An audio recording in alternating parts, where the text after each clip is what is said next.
Nós estamos acolhendo com muito carinho as irmãs, mães de oração, mulheres que têm se colocado na brecha em favor de seus filhos, filhos do coração, e têm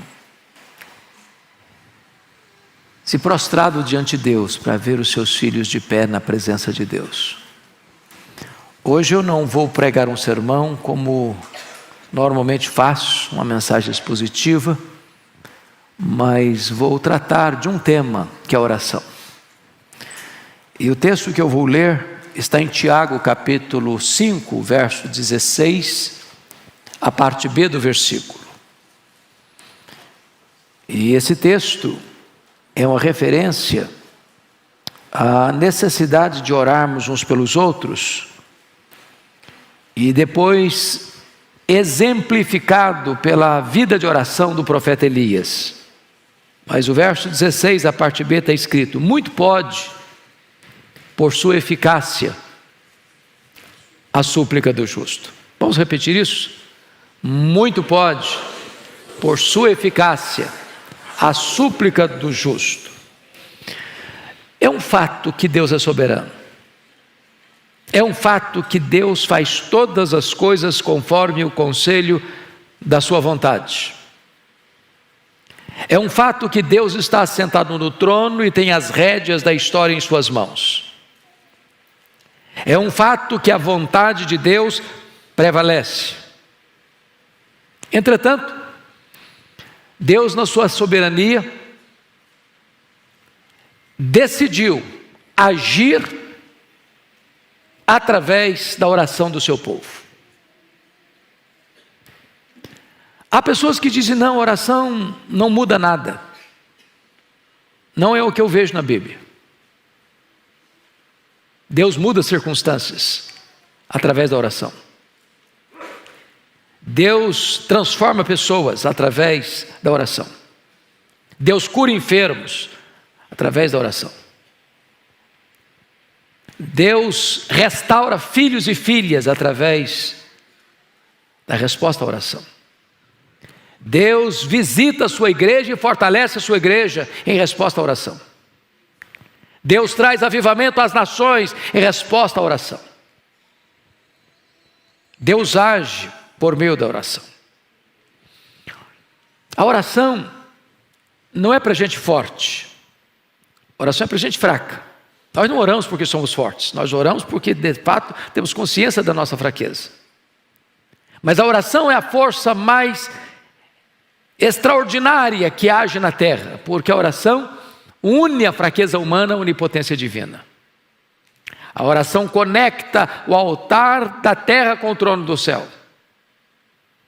Quando o incenso do altar da oração sobe, retorna do trono para a terra, em termos das intervenções soberanas de Deus na história. É verdadeiro a frase: quando a igreja ora,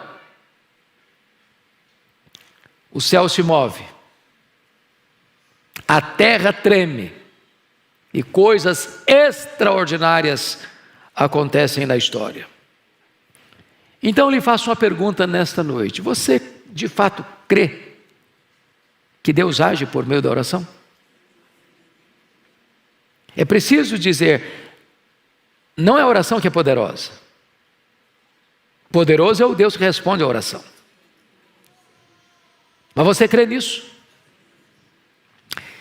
Me lembro certa feita que escutava uma palestra, e o palestrante, depois de discursar de forma profunda e até bela sobre muitos pontos da doutrinária cristã, colocou no seu esboço resto, no final do seu esboço, e disse que a oração é resto.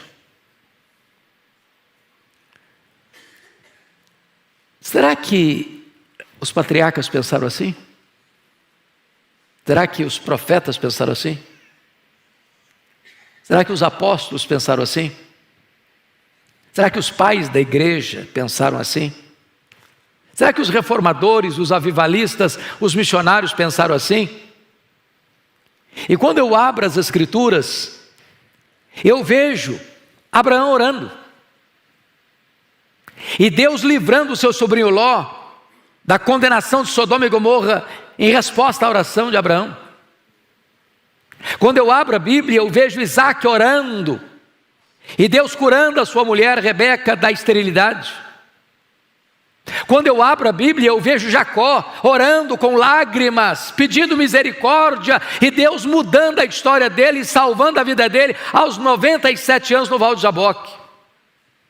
Quando eu abro a Bíblia, eu vejo Moisés se colocando na brecha diante de Deus em favor de Israel, porque Deus estava para destruir aquela nação e começar um outro povo, e Moisés se coloca na brecha: meu Deus, perdoa este povo, Senhor, ou então não quero ter meu nome escrito no teu livro.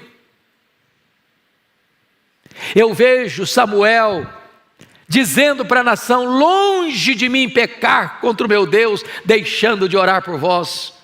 Quando eu abro a Bíblia, eu vejo Ana, uma mulher estéril, uma mulher que é afligida pela sua rival Penina, que é incompreendida pelo seu pastor, o sacerdote Eli, que é desencorajada pelo seu marido a desistir do seu projeto de ser mãe, mas ela derramando a sua alma diante de Deus, entendendo que Deus, em resposta da oração, pode reverter a sua enfermidade e pode fazer dela uma alegre mãe de filhos.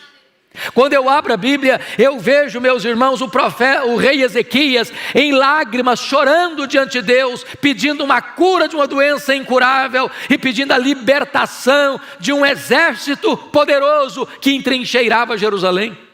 Quando eu abro a Bíblia, eu vejo Elias orando ao Senhor, e em resposta à oração de Elias, os céus se fecham, trazendo juízo sobre Israel. Eu vejo Elias orando e Deus ressuscitando o filho de uma viúva. Eu vejo Elias orando e Deus mandando fogo do céu, provando que só Ele é Deus. Eu vejo Elias orando e as torrentes caindo na terra, restaurando aquela nação. Quando eu abro a Bíblia, eu vejo Eliseu orando, diz: Deus, abra os olhos desse moço para que ele veja. E quando os olhos de Geazi são abertos, ele percebe que maiores são aqueles que estão conosco do que aqueles que estão contra nós.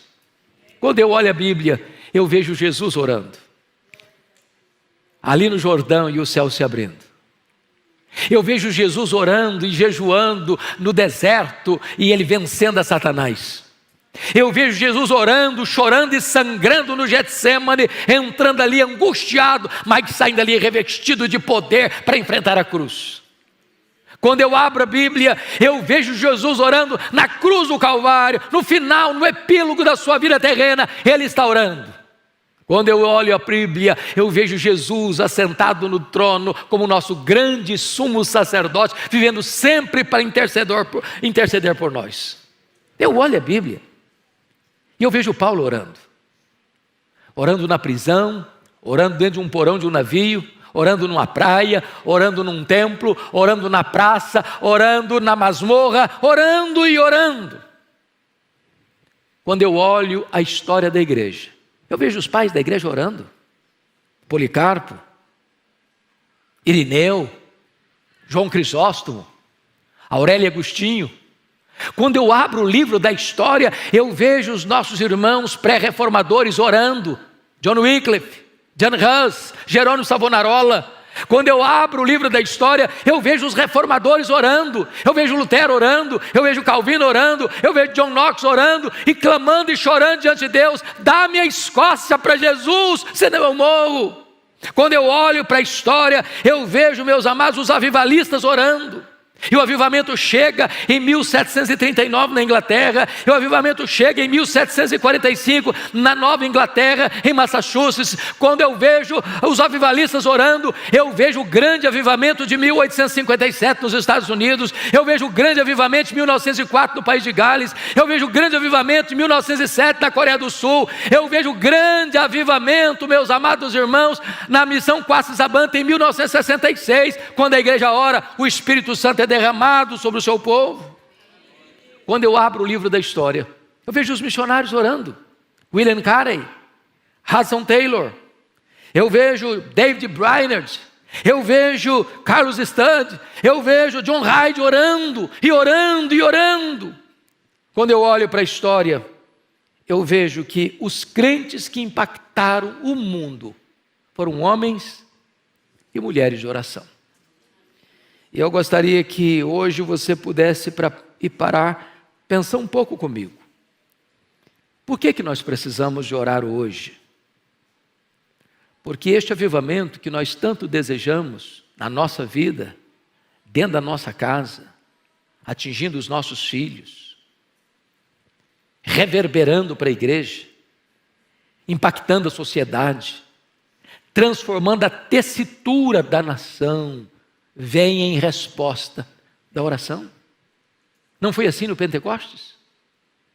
Quando o Senhor Jesus Cristo se dirigiu aos seus discípulos dizendo: permanecei na cidade até que do alto sejais revestidos de poder.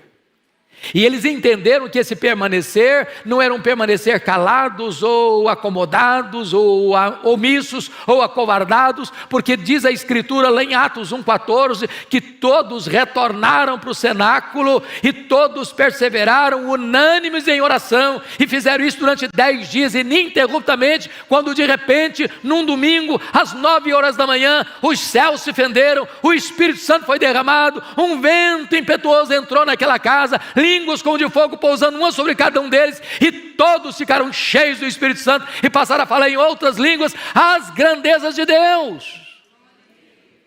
Eu vejo, meus amados irmãos, que a oração é a base do avivamento.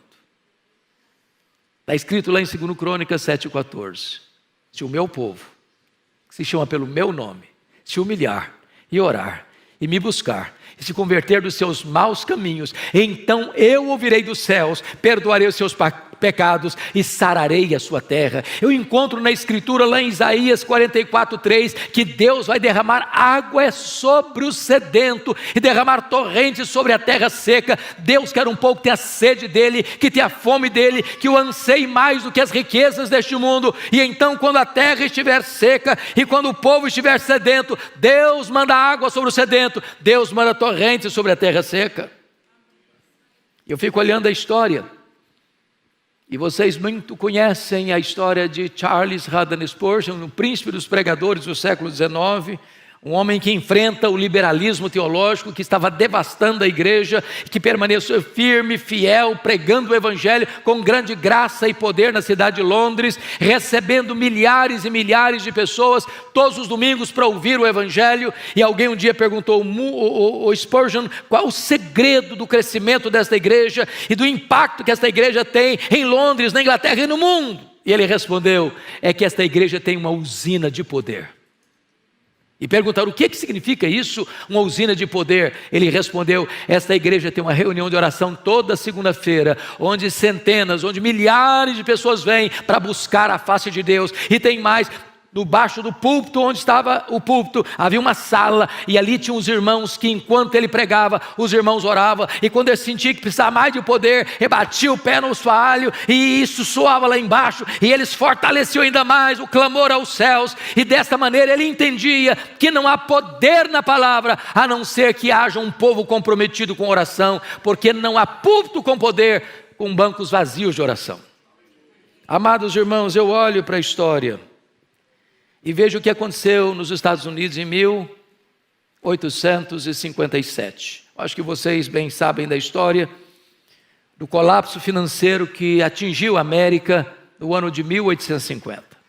Naquela época, os bancos faliram, as estradas de ferro que transportavam seus produtos por país afora entraram em colapso.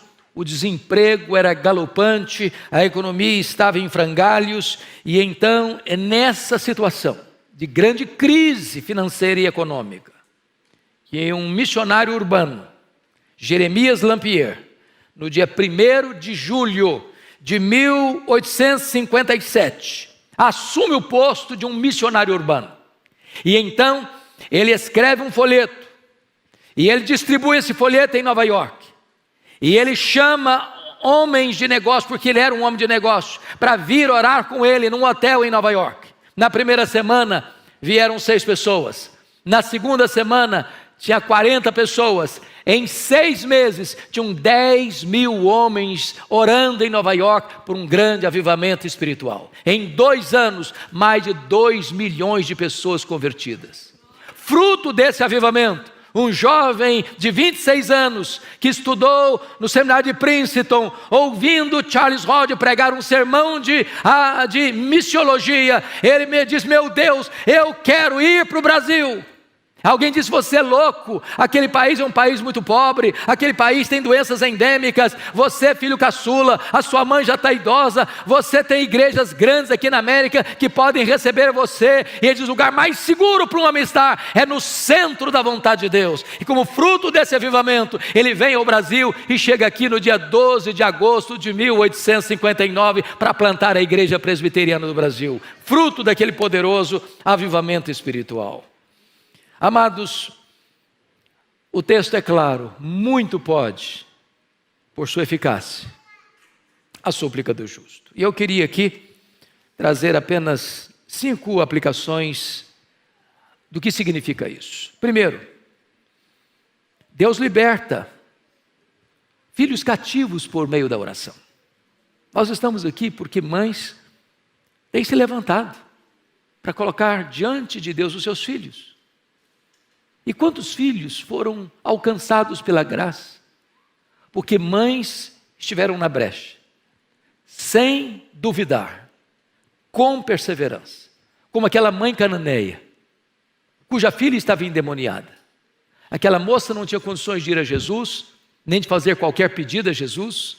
Ela vivia totalmente tomada e dominada por forças malignas. A sua mãe, embora gentia, a sua mãe, embora não tivesse tanto conhecimento, mas ela vai a Jesus, e ela clama a Jesus, e ela insiste com Jesus, e ela persevera em buscar a Jesus, e o milagre acontece na sua vida. O Senhor Jesus liberta a sua filha. Eu fico olhando a história, por exemplo, de Mônica, que orou por Agostinho 30 anos. 30 anos, era um homem culto, ele era um professor de oratória, mas era um homem devasso, e ela orou, e ela chorou, e ela orou, e ela chorou, até que o seu filho se converteu ao Senhor Jesus Cristo. E mais tarde o Ambrósio foi a dizer: um filho de tantas lágrimas não poderia se perder. Deus age e liberta e salva por meio da oração. Eu não sei quantas de vocês ou quantos de vocês já leram o meu livro Mães Intercessoras, que eu tive o privilégio de convidar Dona Eusa Lidório para prefaciar. Dona Eusa Lidório, no prefácio desse livro, narra uma história que o Ronaldo Lidório vivenciou entre os quechuas, no Sendero Luminoso, lá no Peru, quando ele era ainda seminarista. Ele foi para lá para fazer um trabalho missionário. E naquele tempo, o Sendero Luminoso, um grupo terrorista, estava prendendo cristãos, matando cristãos. E todos sabiam que se um Sendero Luminoso entrasse numa igreja e capturasse alguém, era impossível capturar essa pessoa ou resgatar essa pessoa com vida.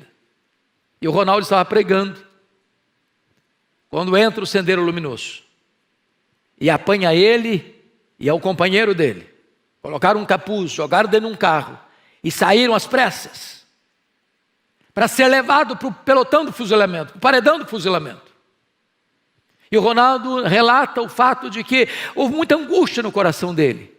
E naquele período em que ele estava sendo levado e sabendo para onde ele estava sendo levado e qual seria o seu destino, ele disse: meu Deus, eu não estou em paz. Então, se o Senhor quer que eu morra, o Senhor me dê paz. Mas se o Senhor me der vida, eu quero consagrar mesmo a minha vida para dedicar toda a minha história para a pregação do Evangelho. Mas curiosamente, naquela noite, a sua mãe, que estava aqui no Brasil, foi despertada, inquietada, angústia na alma, e ela levantou da sua cama e andava de um lado para o outro, diz: meu Deus, eu não sei o que está acontecendo com meu filho, eu não sei o que está ocorrendo com ele, mas eu estou com o coração aflito. Então, Senhor, onde ele estiver, como ele estiver, manda os teus anjos, envia o teu socorro, traz o teu livramento. E o Ronaldo disse que quando ele estava sendo levado, tirado do carro para ir para o paredão, passa um carro com muito barulho e o toma e o enfia dentro do carro e sai correndo com ele.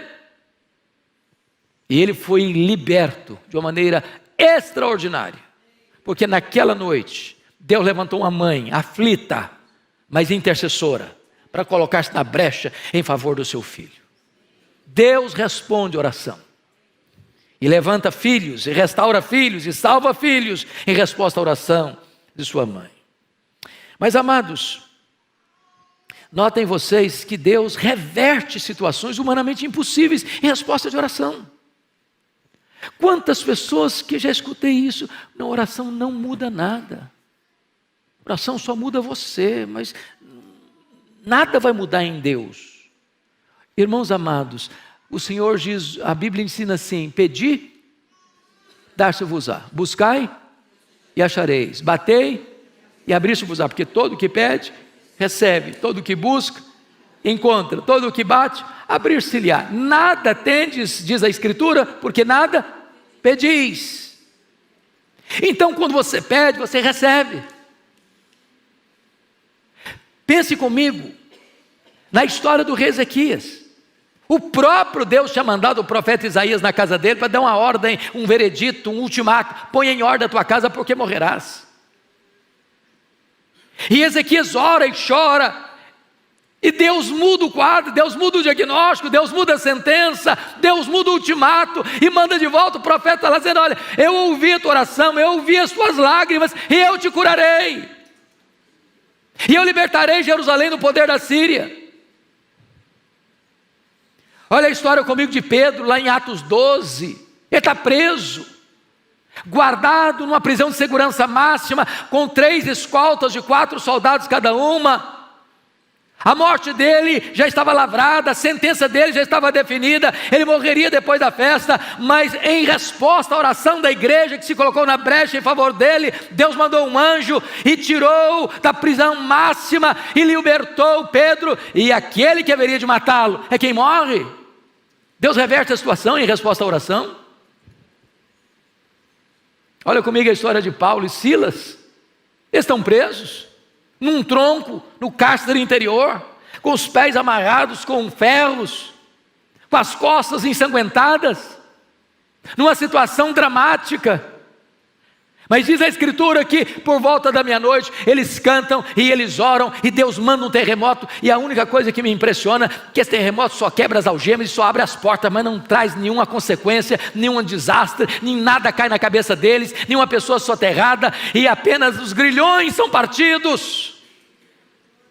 Em resposta à oração, meus irmãos, Deus fecha a boca de leões. Em resposta à oração, Deus apaga a fúria das chamas do fogo. Em resposta à oração, os mortos ressuscitam. Em resposta à oração, os demônios batem em retirada. Em resposta à oração, a igreja avança no poder do Espírito Santo. Louvado seja o Senhor. Quando a igreja ora, Deus age. Deus age. E eu gostaria de encorajar você, mãe, a continuar orando. Não abra mão de seus filhos, não abra mão do seu marido, não abra mão da sua esposa, não abra mão dos seus filhos, não abra mão dos seus netos, não abra mão da sua família, não abra mão de ver Deus fazendo maravilhas, maravilhas. Deus pode tirar as escamas dos olhos, Deus pode tirar o tampão dos ouvidos, Deus pode tirar o coração de pedra e dar um coração de carne, Deus pode responder a oração. Sabe por quê? Porque muito pode, pela sua eficácia, a súplica do justo. Que Deus nos ajude, que Deus nos abençoe, que Deus nos levante como intercessores nesta noite. Amém.